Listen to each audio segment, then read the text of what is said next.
Hello and welcome to World Insight with me, Tian Wei, coming to you live from Beijing on CGTN. Coming up on today's program, Cuba welcomes a new president, Miguel Diaz-Canel. Will Cuba's first non-Castro president in 60 years steer the nation in a new direction?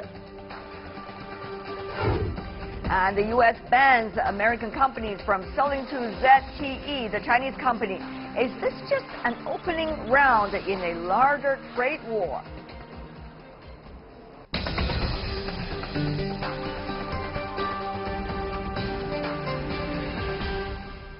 You're watching World Insight. I'm Tian Wei. We begin our show today in Cuba, where the first Vice President, Miguel Diaz-Canel, has become the country's first non-Castro leader since the year 1959 revolution. Diaz-Canel was the only name put forward for president in this election. His presidency marks a historic handover, ending 6 decades of rule by the Castro brothers. Take a look at this first. A significant generational change. 57-year-old Miguel Diaz-Canel is set to replace 86-year-old Raul Castro as president of Cuba. The position of president, along with 30 other members of the inner cabinet, must be ratified by a secret ballot of the 605 deputies who make up the National Assembly. This means a continuation of going forward. Fidel gave Cubans the strength to keep pushing forward at any cost. With Raul and now a younger president, youth imposes itself. We must keep going forward.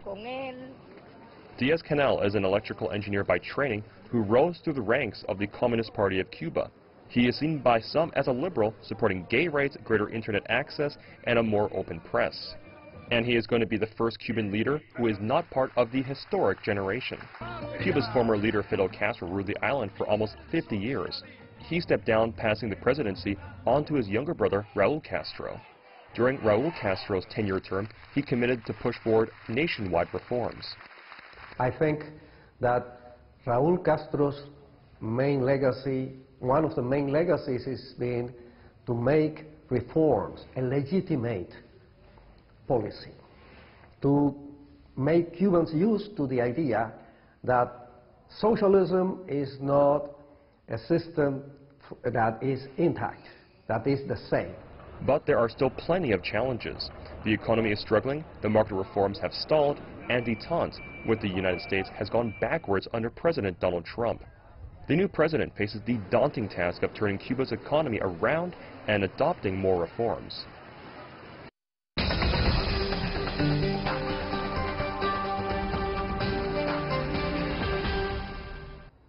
For more discussion on Cuba's new leader, the first time in 60 years who is not a Castro, we are joined in our Beijing studio, Mr. Jiang Xueshi, Vice President of the Chinese Association Latin American Studies from the Chinese Academy of Social Sciences. Also joining us in Havana, we have Carlos Alzugari, who is a professor of international relations from the University of Harare, and also he is a former Cuban ambassador to Brussels. In Washington, D.C., we have Fernando Menendez, who is a senior fellow for strategic initiatives at the Center for a Secure Free Society. Gentlemen, I want to welcome to the three of you. First of all, Ambassador Alzugari, I need to go to you. What do you make of the significance that this time, 60 years, non-Castro become president of Cuba at this critical juncture?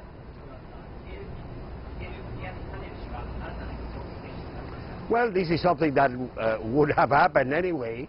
But I think what is significant is that since Raul Castro took power in 2006, he announced later in his period that he will have 2 terms and that he will retire and that a new generation of leaders will take place. I think what Raul has done in the meantime is first rescue the decision-making process that will mean that Cuba can be ruled in a collective way. For example, he reestablished the party congresses. No party congresses had been taken place in 12 years. After he took power, 3 party congresses are going to, before he's done 3 party congresses. And he has emphasized institution building. At the same time, he has called on this generation. This is a generation of people who are a result of the revolution. These are people who have been born at the end of the 50s, beginning of the 60s. And they lived under a socialist system that worked, although it was subsidized by the Soviet Union, but also they have lived embargoed. They have been born and raised embargoed by the United States. All right. So their position towards the United States, you might think that they will be very skeptical and very hardline with the United States. All right, we're going to have you, Mr. Ambassador, explain in detail some of the other things. But let me go to you, Mr. Menendez. You are based in the United States. I wonder if you have different views about this rising generation of leaders in their late 50s and 60s, like the current president right now in Cuba. How much space does he have in exploring different ways of governance and also reforms? I think what we're watching is a revolution that started once very radically, but has become fundamentally a conservative revolution. This is a transition within the forms of conservatism. I listened to Mr. Diaz-Canel's speech just a few moments ago, and he emphasized that there will be no change. He emphasized that there will be continuity. This was his primary focus, was on the continuity of things. I think this is a personnel change. As Ambassador Alzugaray mentioned, this was going to happen anyway. Time is taking its toll on the historic leaders of the revolution. They are dying. Just recently, Laszlo Hart, who was one of the key leaders of the Cuban Revolution, passed away at 87. Raúl is 86. Machado Ventura, who is the second secretary of the party, is also in his 80s. So this was going to happen anyway. But there is no sign that there will be any kind of systemic change. And frankly, the fact that Mr. Diaz-Canel was the only candidate shows that there is no alternative and no discussion of alternatives within the Cuban system. All right. So again, I would say this is a very conservative revolution. Well, this is a conservative revolution. That's probably the label you would like to put over there. But Mr. Jiang, from China's perspective, what do you make of this generational change? I mean, right now, Cubans are facing hard realities of its economy. Meanwhile, its regional issues is not being resolved with the United States at all. Well, my answer to a question would be yes and no. By saying yes, there should be some kind of minor changes. Well, different persons have different mentality, different policies. So I would say there should be some kind of changes. By saying no, well, as you know, Raúl Castro is still the party chief. That's right. So she is still in power. So I would say the so-called post-Castro era is still there. If Raúl Castro is no longer the party chief, then we are going to see the arrival of the post-Castro era. So because of this kind of reality, so I would say, well, the new leader might make some changes, but not in big changes. Okay. Ambassador Alzugaray, it's important that we understand what is likely to driving the agenda of the current president once he comes into power. Of course, he did his inaugural speech. I mean, people use big words, and also they talk about politics in their inauguration speech. But what about the real policies likely for the future? Is it going to be driven, Ambassador Alzugaray, by ideology, or is it going to be driven by the economic realities and the emergency to change and reform? Or is it going to be driven by U.S.-Cuba relations, which of course has a lot of impact on the economy as well? Mr. Ambassador.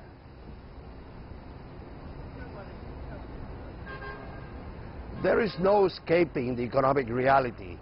In the last session of the Central Committee plenum that took place in March, there was a self-criticism of the party about the economic process. Diaz-Canel himself has said that things have not turned out in the economy as they had expected. Now, focus a little bit on the guy who's going to be his first vice president, Mr. Valdez Mesa. Mr. Valdez Mesa comes from the labor movement. He is a pragmatist. Diaz-Canel is also a pragmatist. I don't believe that he's an ideologue. He showed a lot of pragmatism when he was first secretary of the party in Villa Clara. He showed a lot of pragmatism when he was in the Minister of Higher Education. So I believe that the reality, combined that with his open-mindedness, his career has not been marked with ideological positions, more with practical solutions to practical problems, linking to the people. So I think that will continue. Remember this, Cuba, there is an agenda of change that has not been completed under Raúl Castro. So he has to complete that agenda of change, and then he has to look to the next party Congress in 2021, where decisions have to be made about who's going to replace Raúl Castro. So I would say that reality will set in. Right. Mr. Menendez, it is no secret that the reform plan adopted by the Cuban Communist Party and of course by the Cuban government has not finished and has not been fully implemented, as Ambassador El-Zagari just mentioned earlier. But there must be reasons to that. It was being slow, the reform process, as people these days talking about Raúl Castro's reform efforts. So will Mr. Menendez, that the current president make a difference? What kind of political tools, what kind of pragmatism, what kinds of brotherhood does he have in hand in order to push that thing even faster than Raúl Castro? Well, I would say two things. First, the reforms that Raúl Castro tried to implement over the last 10 years, even someone as knowledgeable as Peter Hakim from Inter-American Dialogue said, I believe on this program or some other program related to the network, that those reforms had failed. They had failed. And they are very minor, they're very slow, they're not fundamental to the functioning of the Cuban economy. And you have to ask yourself, someone like Raúl Castro, with his legitimacy, with his power, and with his support base, was not able to make those reforms succeed. So the question then becomes, what is the power base for Mr. Diaz-Canel? He's not a member of the Cuban military that I'm aware of. He is being watched very closely by the older leaders who are still in a position. He said in his speech today that the current leader of the revolutionary process is and will continue to be Raúl Castro. Right. He still believes in the single party and state ownership and central planning. So it is hard for one. I'm an economist and I would like to see the Cuban economy take off and move forward, but it hasn't done so in the last 10 years. With the full support of Raúl Castro, I don't see how it will do so under Diaz-Canel. Right. Let me ask Mr. Jiang from China. Mr. Jiang, we saw reform process in China, for example, which is also a socialist country, of course with Chinese characteristics, as China claimed, and also Vietnam, reform in the market, and some of the other countries as well. Will these be examples and models for Cuba? Will they work in the Cuban circumstance? Well, first of all, we must notice that the Cuban people just want to see transformation and changes. But on the other hand, the Cuban leadership, well, is not so open, not so liberal. So I would say they need to learn from Deng Xiaoping. Don't care about the color of the cats if you can catch mice. So I would say that as a new leader should do something about this kind of learning process, learning by doing. I would say that in the long run, well, probably this Caribbean island might be China in the Caribbean. Oh, wow. Yeah, China, Caribbean, yes, but that will come not in the so-called near term. In the long run, I would say Cuba will march forward on the road of reform. Okay. And Cuba will be, just let me repeat, Cuba will be the China in the Caribbean. Ambassador El-Zagari, I want you to briefly respond to that statement made by Mr. Jiang here from China. I think I would like to respond to the other speaker. The problem with the reform process It's not a problem of design. The design is there, has been adopted. By the way, Diaz-Canel has been part of the decision-making process of the design. The problem with the reform is implementation, and the implementation is basically done by the Council of Ministers, not by anyone else. Now, Diaz-Canel will have a lot of leverage. One, granted, he doesn't have the charismatic leadership of Fidel or Raúl, but he is very well known in the party. He has the support of the party people. He will have the support of the military because Raúl will guarantee that to him. And then he will be the only, he and Valdez Mesa will be the only ones in the leadership who are members of the Politburo, President, Vice President of the Council of State, and President, Vice President of the Council of Ministers. Right. So he will have a lot of leverage to do what he thinks he's going to do. All right, we hope that will be the case. But on the other hand, Mr. Menendez, here's the thing about Cuba and U.S. relations, and that is going to have a big impact on Cuba's economy, whether it is going to revive, as it hopes to be, whether reform will eventually really provide a lot of opportunities. From the Trump administration, a lot of things have changed, reverting of the early Obama administration policy toward Cuba. Even the travel ban now is back in place. So how much opportunity does Cuba really have if the Trump administration keep on pushing? And by the way, if the Trump administration keep on pushing, Cuba has to also react in a strong way, at least in rhetoric. Well, I think, to be quite honest, I think that Cuba is not on the agenda of the United States at this moment. Whether it will be so in a few years' time, we will have to see. The United States right now seems focused on North Korea. It seems focused on places like Syria. Cuba is simply very, very, very low on the list of priorities of this administration.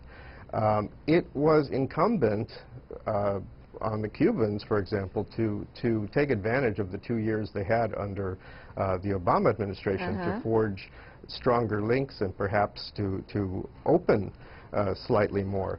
I don't think that the changes, and this I think Ambassador Alzugaray might agree with me, I think that the changes that have to happen in Cuba have to be internal. And I think and believe strongly with Mr. Jiang that the changes will have to be much more profound than they have been. For example, at this moment, you can start a small business in Cuba, but you're not really allowed to accumulate capital. That is probably the one way that you're going to see economic growth taking place. But there is no protection of private property in Cuba, not truly protection. You're running these businesses by permission, not by rights. You're not allowed to accumulate capital in Cuba. These are things that are going to have to take place internally. Okay. They're going to have to come to terms as China came to term and say, look, the system that we have been operating under, it's not about fixing it, it's about changing it. Well, Ambassador Alzugaray, what do you think? Will the U.S. relation with Cuba has a big impact on Cuba's future road of reform, and whether that reform will provide much fruit when it comes to economic growth? Well, I agree with Mr. Menendez. The changes have to be done in Cuba. I think the Cuban leadership has to convince itself that the embargo is not going to be lifted anytime soon. It's irrelevant to discuss if they took advantage enough of the Obama opening. There can be a long argument. They would say that Obama didn't really open, and I would agree with that. For example, the travel ban doesn't exist anymore. Even Trump himself didn't change the regulations in a way that it will stop people from traveling. More impact had this so-called acoustic incident on travel. But I think we are going to have a very strong rhetoric, and the Cuban government is going to be very pragmatic, waiting for the moment when the Trump administration changes. It's going to change at some point in time. In the meantime, Cuba has to progress in the reform process. Now, every economist in Cuba agrees with what Mr. Menendez said. We have to have capital formation. We have to develop that. Now, the problem is that there has been resistance in certain parts of the party and in the Council of Ministers, the Council of State. One question here is, are these resistance are going to be still present in the next. We already know that at least one resistant is out, which is Mr. Machado Ventura. Now, we have to see how the Council of Ministers is going to be structured. Okay. I believe we're going to see a lot of young reformist heads in the Council of Ministers. All right, before we go, also 20 seconds for you, Mr. Jiang, before we wrap it up. Well, I would say if the Cuban people want to have a better life, two conditions. The government should take more bold measures on the road of reforms. And secondly, if this kind of reform wants to be successful, the U.S. should stop its embargo. Without these two conditions, well, the Cuban situation will continue to be not so good. Jiang Shixue, Carlos Azugali, and Fernando Fernandez, thank you so much, gentlemen, for helping us to understand the very first day the new president, Miguel Diaz-Canel, comes into power. What is likely to be his future agenda and challenges? Thank you. Really appreciate it. You're watching World Insight with me, Tian Wei. Still to come on our program. The U.S. has banned American companies from selling to ZTE, the Chinese company. Can ZTE negotiate its way out of this predicament? I will ask our panelists and the implication of this case right after this break. You're still watching World Insight, coming to you Monday to Friday on CGTN. I'm Tian Wei. The U.S. has imposed a 7-year components embargo on Chinese smartphone maker ZTE. The Chinese Ministry of Commerce said Thursday that China is prepared to defend the interests of Chinese companies. Experts say this would be a lose-lose scenario. The U.S. has been taking aim at Chinese telecommunication giants. Actions range from a 7-year components embargo on ZTE to the Federal Communications Commission voting to restrict telecom suppliers that pose a threat to national security, targeting ZTE again along with Huawei. We will take all necessary measures to fight for the interests of Chinese enterprises. We will be keeping very close tabs on this. We have the resolve and the means to deal with it. The U.S. contends that ZTE failed to live up to the terms of a sanctions violation case. The Shenzhen-based company was accused of violating U.S. sanctions by selling U.S. goods and technology to the DPRK and Iran. ZTE was hit with a fine of $890 million last year and still faces the possibility of additional penalty of $300 million. The extra embargo this time came at a time when the previous penalties were settled.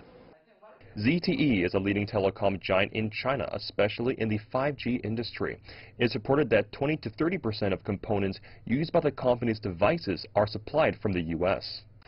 I believe this ban is part of the China-U.S. trade frictions, but it's too early to say whether it's an escalation. This denial order is a huge blow to ZTE, but it's also a disaster for many American companies in the upstream industrial chain. It's a lose-lose situation for both sides. The U.S. government's ban on Chinese companies further escalated trade tensions between the two sides. On the other hand, it also served as a warning and lesson for Chinese companies to wean themselves off reliance on foreign technology.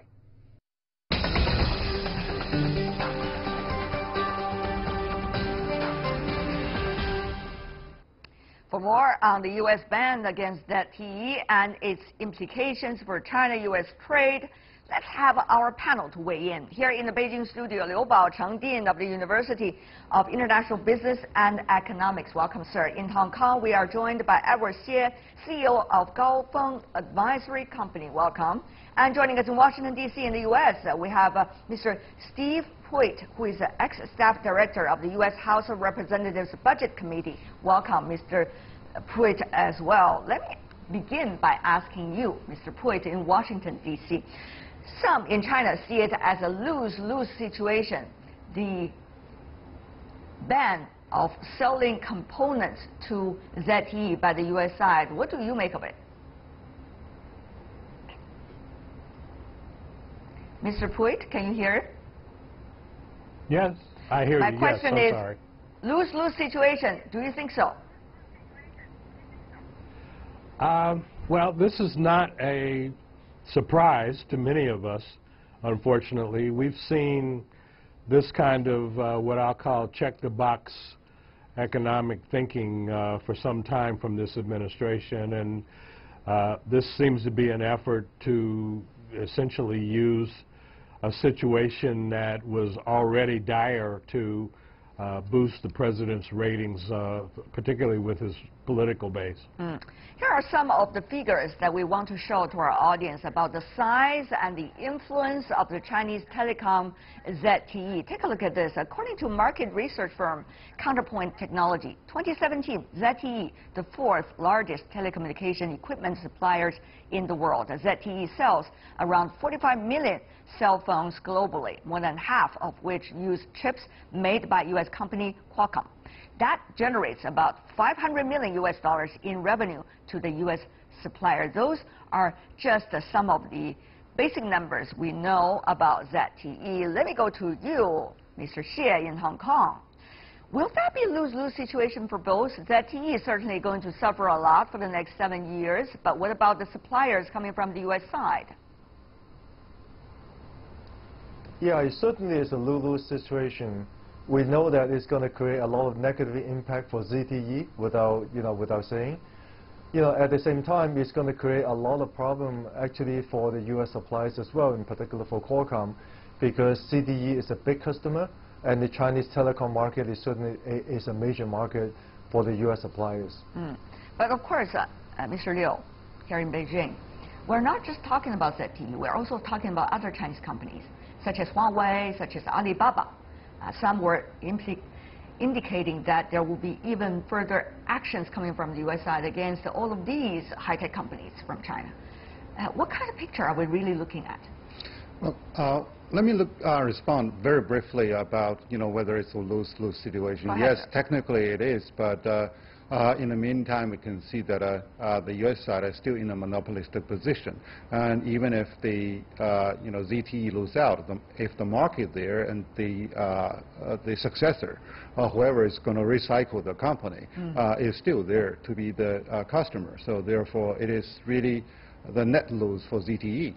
As for the picture that the Washington is looking at of everything, or is this about high-tech companies coming from China? Right. Well, or this is just a sporadic case against ZTE? We don't know. Actually, I carefully look at the ZTE case and also some of the documents that are available. And actually, this is really for an isolated case from the trade war, because they have been fixed, a number of years already, and also the penalty was really granted a year ago. So therefore, it's really technically the ill compliance that resulted in this escalation. So, but yes, we are really very vigilant about the further escalation of the technical war, based on the trade war, because the 2025 Made in China blueprint is really something that is causing uneasiness in many of those conservatives, not only in the States, but also in the Western world. So the emerging industries, who is going to take the dominance? So the Chinese inflation of their capability to dominate those emerging industries really are getting provocative. All right, Mr. Pruitt, I guess before that happens, as Mr. Liu here in Beijing mentions, China is on the rise, including its tech sector. But with the case of ZTE as an example, some of the most important components of ZTE smartphones, such as the chip itself, actually is not produced by ZTE, including also the phone, the glass on the very cover of the phone, also not produced by ZTE. Some of the key components are not. So is China really a threat to U.S. high-tech companies now, or this has already become quite a good, in a way, trade relationship between China and the United States? Well, in my view, this is more theater than theory, if you will, in that the administration's trying to send a signal not only to China and Chinese producers, not only in the technology sector, but throughout, that they're going to stand strong and protect situations that they can. It's interesting also to note that, as your previous commenter made note of, ZTE had already agreed to much of what is being enforced now.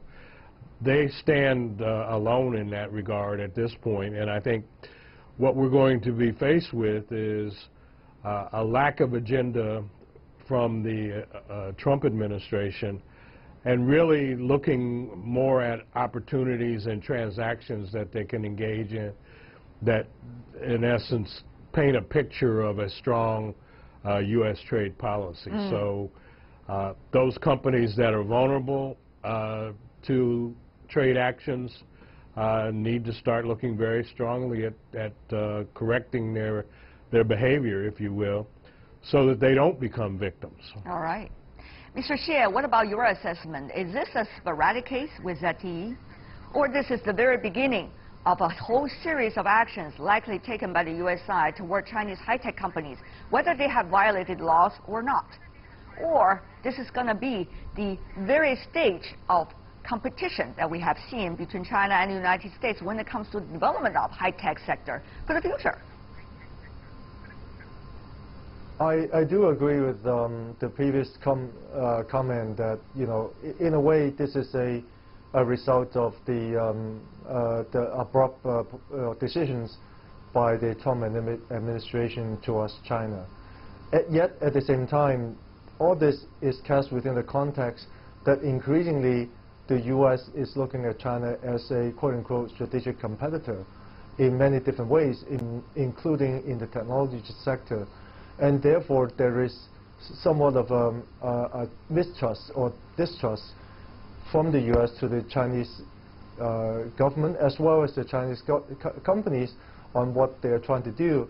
And therefore, there are some actions that are being undertaken to try to deter the progress of what the Chinese is trying to make. Right. But Mr. Xie, if you think about that, it is not news, in fact, because previously, Huawei, for example, for one reason or the other, Huawei has been having a lot of difficulties entering into the American market. To a certain extent, Huawei has already given up coming into the U.S. market, except maybe in some of the rural areas to provide some of the very basic and low-cost telecommunication system. But that is not at all challenging to the other American telecom companies at all.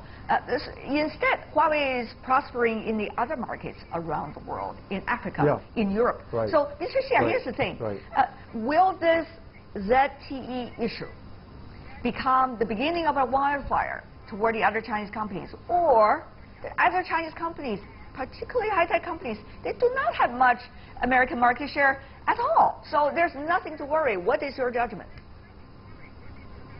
Well, I think the Huawei case and the ZTE case are somewhat different. Huawei's case is the U.S. government's decision to try to deter Huawei's access into the U.S. market, whereas in the ZTE case, it is the U.S. government's attempt to try to stop the suppliers from the U.S. to supply to the ZTE products, and therefore the implication is much wider than just the U.S. market.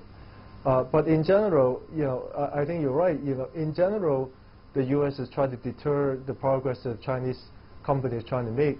In my view, obviously, this is going to have some short-term issues. At the same time, it's probably going to accelerate the desire and eventually the commitment by the Chinese companies to try to become more independent from a technology standpoint. Obviously, it's not going to happen overnight. At the same time, it's not inconceivable that the Chinese will be able to break the so-called U.S. monopoly, because ultimately it's about technology. It is, you know, pretty challenging, but at the same time, it's not inconceivable. Right. Mr. Pui, though, if you think about it, if this is a trade, quote-unquote, the dispute that we're seeing right now between China and the United States, the Chinese side, the Ministry of Commerce already said it is ready to protect the interests of the Chinese companies. Of course, they did not elaborate as to what kind of readiness it is talking about, what kind of actions or reactions. But, Mr. Pui, will American companies think twice about the current situation? Do they feel there might be danger that their interest in China could also be influenced as a result of Washington now taking action towards ZTE, if not other Chinese high-tech companies in the future? Well, the direct answer to that is yes. Most companies, I believe, are viewing situations like ZTE really as a comedy of errors, if you will, in that there doesn't seem to really be a strategic plan attached to what the U.S. and what this administration has proposed here. It's more chest pounding and less thoughtfulness. And as a result, those companies really are concerned about the inconsistencies that they continue to see in U.S. policy as it gets rolled out, and not so much at this point that it is an effort that is connected, strategic, and ultimately impactful in the long run. So I think what we've got to worry about more than anything going into this phase of U.S.-China relations is at what point do the adults get in the room and start acting as such? Well, Professor Liu, you are an adult, I understand. So how about that? Well, all of the three of you are adults, I would say. Old very adults clear already. There we go. Professor Liu, so yes. What about the next time? What about the next step coming from both sides? Will this have a huge impact on how high-tech companies are operating into each other's system? Or this is going to be just one case and one theater? I would prefer to really view this, on case-by-case basis. The ZTE is really. You prefer to do that, right. Or you think it is? Yeah, I think it is because ZTE is really a compliance issue, and the Alibaba or the Huawei are more of the national security consideration, although it may not really hold a lot of ground. So to politicize this issue can only be more provocative, and then you're really inviting a strategic retaliation. So that's something that both sides will lose on a national level. All right. So right now, I would see that China should be, yes, strategically prepared, that how we can get more of independence or reduce the reliance on foreign supply on those basic stuff. But you know, Professor Liu, here's the thing. I mean, we are in a globalized world. We all understand just one smartphone in hand. You got components coming from all over the world. You got it coming from a few dozens of countries, in fact. So can you, I mean, any country, whether United States or China, rely on your own so-called, whether it's chip or some of the other key components of a smartphone, not to mention some of the other tech products? Professor Liu. You're very right. Right now, it's really the global reliance on sourcing and also on distribution. So that's why it's not only going to hurt on both sides, but it's going to hurt the whole international market. But given this, I would say it's technical legal issue. It really reminds that China is such a big market size, so to reduce reliance on the foreign supply that is really dominated by uncertain situation is the strategic route that China will have to follow. Of course, it's going to take a lot of more efforts. Well, if that is the case, Mr. Pruitt, I have to say this policy towards ZTE or the ban of components selling to ZTE actually is creating more Chinese competition toward the United States rather than less. Oh, I would agree with that. I mean, I think there are plenty of people in line waiting to step up, not only in the tech sector, but in others in this evolving, and I would prefer to call it a trade discussion, not a war at this point, although it's getting pretty close. But I think the key for me in looking at this is that the sanctions, if you will, that the U.S. is imposing are very targeted and targeted to one company here. This was not some move that was sector-wide where the U.S. policy now bans the use of U.S. components by all Chinese companies. So I think, as other commentators have suggested, you really have to look at this on a case-by-case basis and understand as well, as I've stated before, that if this administration really had some grand agenda, this would have been one of the planks that, and one of the times that we would have seen it rolled out in a grand fashion, particularly given the number of consultations that are going on between the U.S. and various Asian governments right now. I think it's the President of Japan or Prime Minister of Japan, Abe, is in the U.S. now, meeting with President Trump. And a lot of discussions are going on between the U.S. and the region. Okay. So at least the U.S. is taking the region seriously. I think the region is taking the U.S. seriously, maybe for different reasons.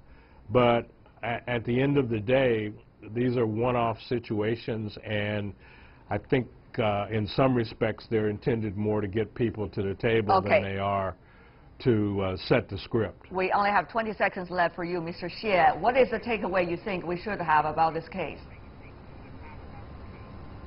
Well, I think one of the areas that we haven't talked about, but I think it's very important, is that as Chinese companies begin to do business overseas, become more prevalent on the global basis, Chinese companies really need to learn about the rules of the game on the global basis. They cannot continue to do things from their own perspective. Right. And I think this is going to be a lessons learned for ZTE. Well, I have to say, I want to express my appreciation to the three of you, the three adults in the room. Thank you so much. Liu Baocheng, Edward Xie, Steve Preach. Thank you. Really appreciate it. Thank you so much, gentlemen, for being with us. And that is all the time we have for today. If you'd like to see more, try to find us, World Insights, CGTN into your search engine, or check out our YouTube channel. Follow us on Twitter, Facebook, and Sina Weibo. From me, Tian Wei, and everyone on the World Insight team, thanks for watching. Tune in again next time for insights across China and around the world. Good night.